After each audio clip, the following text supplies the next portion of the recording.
The story begins with a masked guy defeating a scary monster. A girl watches and gets really excited. The guy's name is Straw, and the girl thinks he's a hero. But Straw starts talking about taking Faria with the Dark Lord and kind of kicks her, saying she's the real problem. In another world, there's a guy named Sun Raku. He finishes a video game and wants to get back at someone. The game he played was on a screen, but now most people play games in virtual reality. There's a guy named Rokuro, and he's super happy that he beat the game.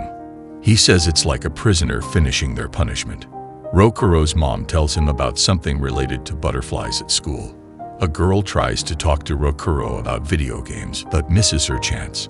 Rokuro goes to a game store, and the owner, Mana, tells Rokuro's friend, Rai, that he's busy with a special bad game called Faria Chronicle Online. Rokuro shows up and says he doesn't like the game, especially the main character, Faria. He says she messes things up and never gets in trouble.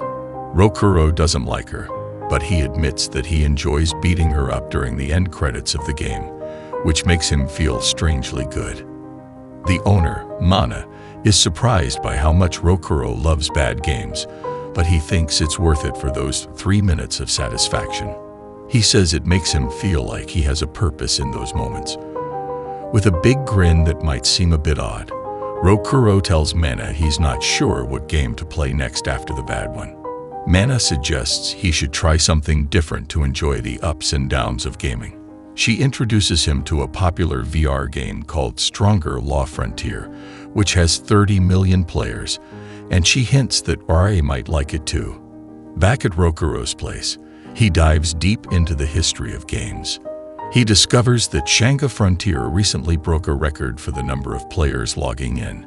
It's a mix of sci-fi and medieval stuff, which catches his interest. Unlike Faria, Shangri-La Frontier has a huge fan base. Rokuro decides to give it a try. He finds out about the company that made the game, Utopia Entertainment Software, which was founded by a super smart programmer named Toko Turi. Rokuro puts on his VR headset and wonders when he last played a game that wasn't trash. He starts creating his character and is amazed by all the choices, picking a twin-blade mercenary. Then he gets into customizing his character and gets excited about the small details. His character looks kind of weird, but at least it's better than looking at his own face. Rokuro has a reason for making his character look strange. He ignores the armor and sells his starting gear to get the best weapons. He even puts on a bird mask to hide his face. He goes by the name Sun Raku and jumps into the game, skipping the beginning part. He arrives in the game world and is impressed by how real everything feels. Rokuro is in awe of the huge world and checks out his character's stats, noticing that he's not very good at defending, but has a lot of luck. Out of nowhere, a goblin attacks him, and Rokuro decides it's time to see how the game's fighting system works.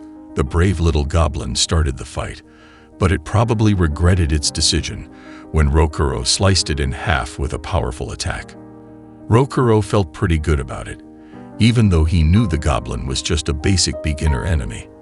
But the win leveled him up, and he learned he could use 2 axes at once.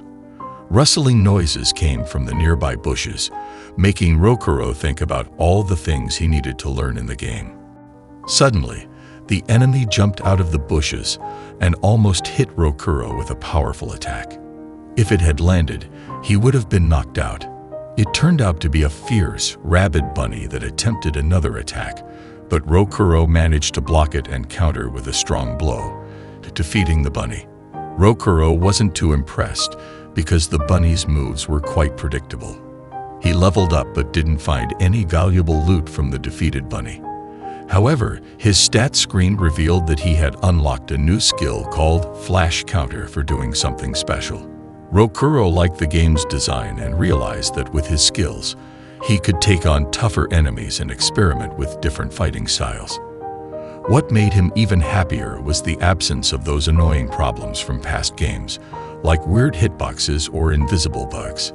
He was relieved to finally enjoy a game without any glitches, decided to continue and eventually reached a town called Second Env After leaving the starting town, he hoped to find a real challenge and saw a snake with ponytails blocking a bridge. This snake was no pushover and was meant to be fought by a group of players.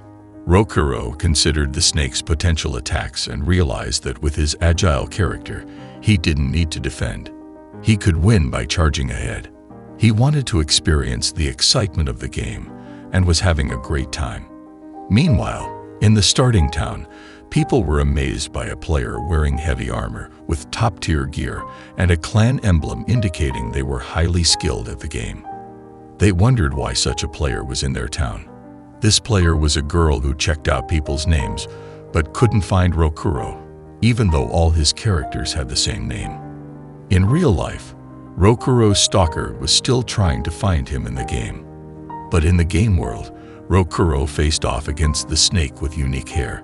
He observed its movements and dodged its attacks.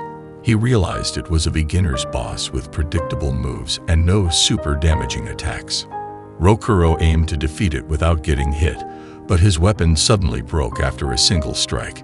He noticed the snake had tough scales and decided to try using his blood blades.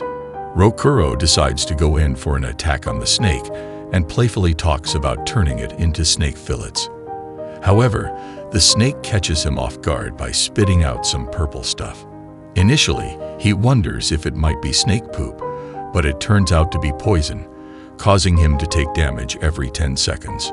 Rokuro realizes he might have underestimated the snake and its unique hair. He taunts the snake, saying he's beaten bad games with worse tricks, and a little poison won't stop him. He estimates he has about 4 minutes before the poison becomes too much, so he needs to find a way to land critical hits. Rokuro's clever thinking helps him understand that in this game, critical hits occur when you hit an enemy in the right way or their weak spot. Since the snake's weak point is its head, he tries to attack there. But the snake defends its head, making it tricky. So, Rokuro decides to make his own weak point by using the screw pierce move to stab the snake's body. He keeps hitting the wound, changing the snake's defenses and allowing him to score critical hits. The snake screams in pain, and Rokuro continues fighting as time runs out. But he's not sure how much health the snake has left and starts to worry. Rokuro realizes his overconfidence, born from beating bad games, made him think he could easily win without using health items in this popular game. The snake nearly takes him down, but he employs his flash counter move. Rokuro gains the upper hand, grabbing onto a piece of the snake's stylish hair. One final stab to its face makes its head explode, defeating the cool snake. Rokuro levels up and finds some valuable loot, but his health is still dropping. He quickly adds points to his stamina and agility and rushes back to town to find an antidote. Back in town, two players named Yamamoto and Maya are excited about playing the game together. They're surprised by Rokuro's return. Maya thinks he's a monster, but Yamamoto explains he's just a player. Rokuro jokingly suggests killing him, but Yamamoto warns about the consequences of player killing.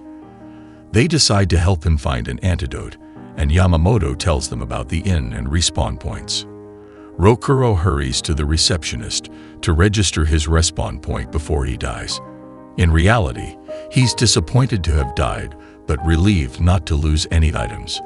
He plans to thank the person who helped him and appreciates how great the game SLF is. In Sandia, Rokuro looks for necessary items like a map and health-restoring items.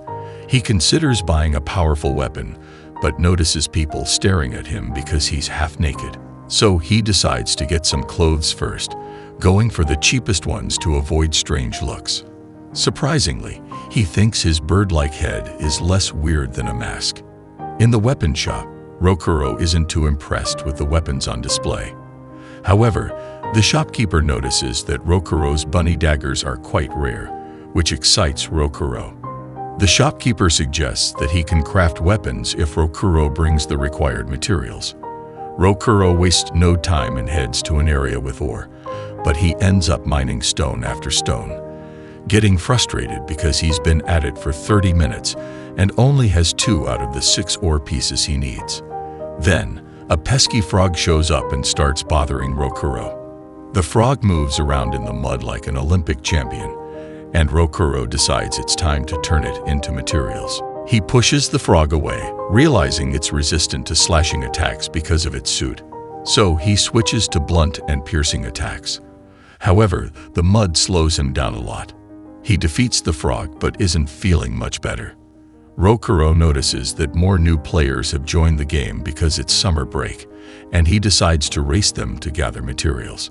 He amazes the shop owner with the ore he collected, and one piece is so special it's turned into god-tier weapons with 2 blades. The blacksmith tells him about raising weapons, which basically means upgrading them, but blacksmiths take it very seriously. Rokuro plans to use the nocturnal creatures to test his new weapons and gain more levels. At a bridge, Rei attacks the snake that came back to life with her powerful move. She's still searching for Rokuro, thinking he might have beaten the snake and gone to Secondale. Rokuro comes across a strong goblin with a lot of health and some impressive fighting skills. The goblin calls its friends, and Rokuro thinks about running but chooses to stay and fight. As he beats the goblins, he thinks about all the fun he's had in the game. Just when he's having a great time, a huge and ferocious monster shows up. Rokuro is now facing the real challenge of Shangri-La frontier, and he's getting ready for the fight of his life. That's it for today's video. Please tap the like button, and don't forget to subscribe to this channel. I'll see you in the next one. Till then, see you.